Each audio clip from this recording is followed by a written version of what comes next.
10 days from now, CUSMA Joint review deadline hits. And based on everything we know, no 16-year renewals coming. I'm Jack Jackson. This is Manufacturer Daily.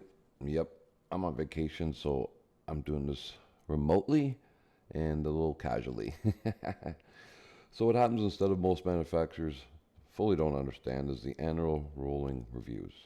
The deal doesn't die, but it does change for a matter of your business every single year going forward. So CUSMA has an initial 16-year term running till July 2036. July 1st, 2026 is a joint review. A scheduled check-in where all three parties confirm whether they want to extend for another 16 years. If no party formally withdraws and no 16-year extension is confirmed, Article 34.7 triggers an automatic annual review. So I think that's where we're going. Each year the parties meet to assess whether they need to extend another year, another 16 years if they want. If they agree, the deal locks in and for another decade and a half, and if we don't agree, the cycle continues year after year, annual reviews for up to 10 years up until 2036. The critical point, CUSMA does not expire on July 2nd. It remains in force. Your CUSMA certificates still work. Your tariff-free status is still compliant. Nothing changes operationally after the day. But here's what does change. And it matters most to most commentary that is acknowledging this. First, annual uncertainty. Every year, your U.S. customer, your supply chain partner, and your foreign companies considered investing in Canada have to ask, is this deal going to hold up? Are we going to be around for another 12 months? Will everything be the same?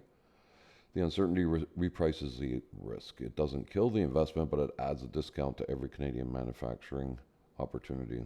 Second, annual leverage. The U.S. gets a fresh opportunity every year to press for changes. Automotive content, dairy content, forced on labor enforcement, as we've talked about before, and digital services. Each one of these becomes an annual negotiating chip. Every year is a new negotiation. Every year carries the implicit threat of escalation. And third, compliance becomes permanent. Under the 16-year renewal, you can argue your CUSMA documentation is a one-time investment.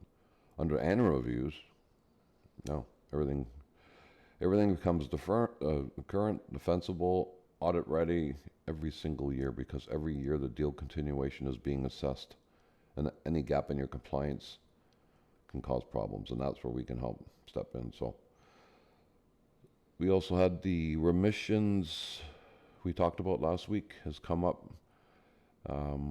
Looking into it on a Friday last week, I looked at it and saw that I think they've extended it to 2027 from some sectors, but for manufacturing, they've taken the remission away. So it looks like July 1st it could be more tariffs on steel and aluminum.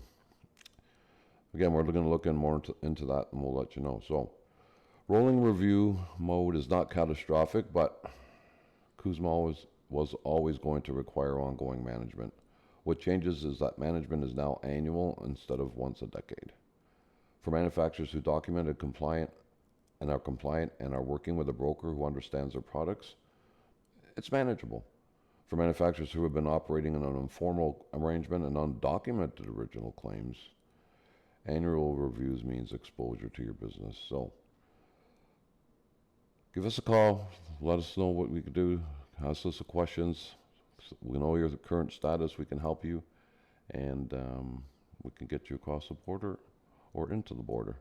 Across Canada or into Canada. We can do both. So I'm Jack Jackson on vacation, trying to keep up with this as we head down to the July 1st countdown date, which is probably anticlimactic anyways. So you have a good day. Like and follow. Thanks again for watching.